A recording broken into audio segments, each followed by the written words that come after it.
Hi Jim, welcome back to our show. Delighted to be here, Nina. Nice to see you. Let me first ask you, is the US stock market in bubble territory right now? No, not, but maybe some stocks, yes, but the U.S. stock market is too high, probably, given the underlying circumstances, but it's certainly not bubble. I've seen plenty of bubbles in my life. There are dangerous signs. We see that, fewer and fewer stocks are going up. The averages are going up, but that's just a few big companies, which is usually a dangerous sign. So we may be, we're certainly overdue for a correction. I'm no good at market timing. I have no idea what's going to happen. But no, bubbles when you walk down the street and TVs everywhere are tuned into the stock market, or when everybody's talking about the stock market. I don't think we're quite there yet. Now let's move on to China. The third plenary meeting gave everyone a renewed sense of optimism for China's future. Do you share that feeling? Well, I certainly was quite delighted to see what they said.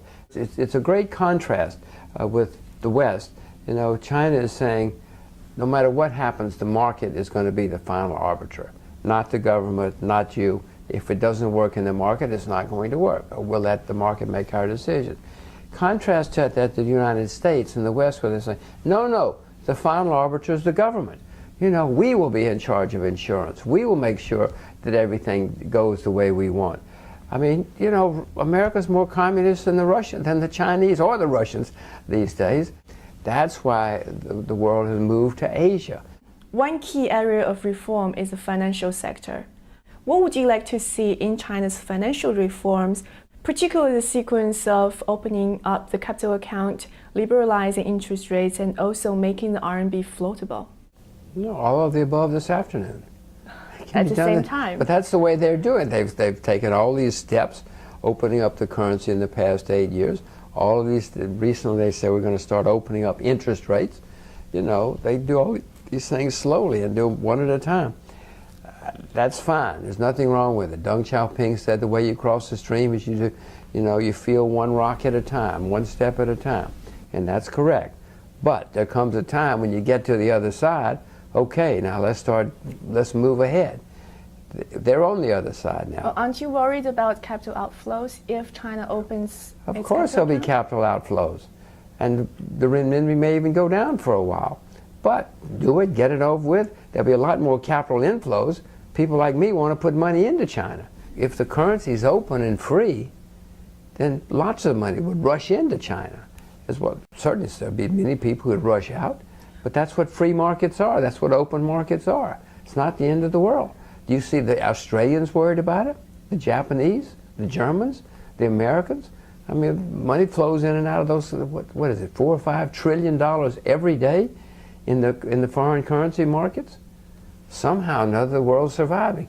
China will survive. Even if money goes out of China, there'll be other money that'll come into China.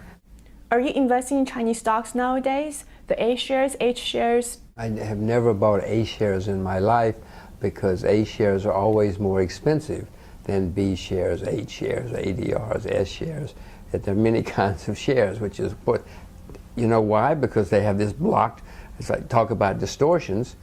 How many countries in the world do you know that have A shares, B shares, S shares, H shares, ADRs, European shares, J shares?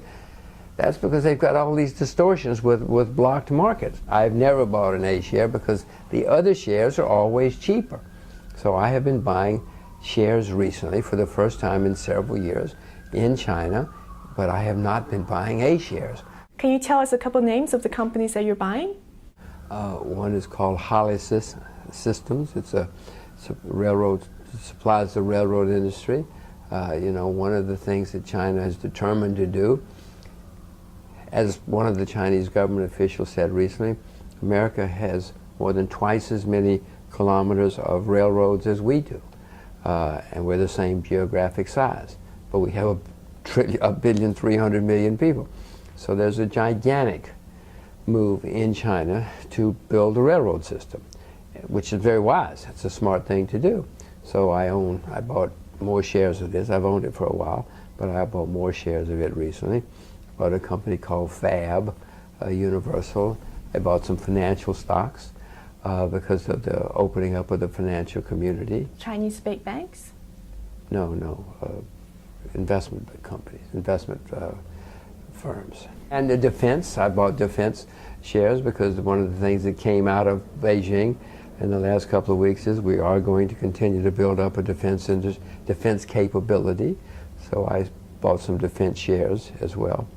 You have been bullish on the RMB for a long time, but when you look at the currency's performance, for the past 5 years, since 2008, the currency has appreciated 12%.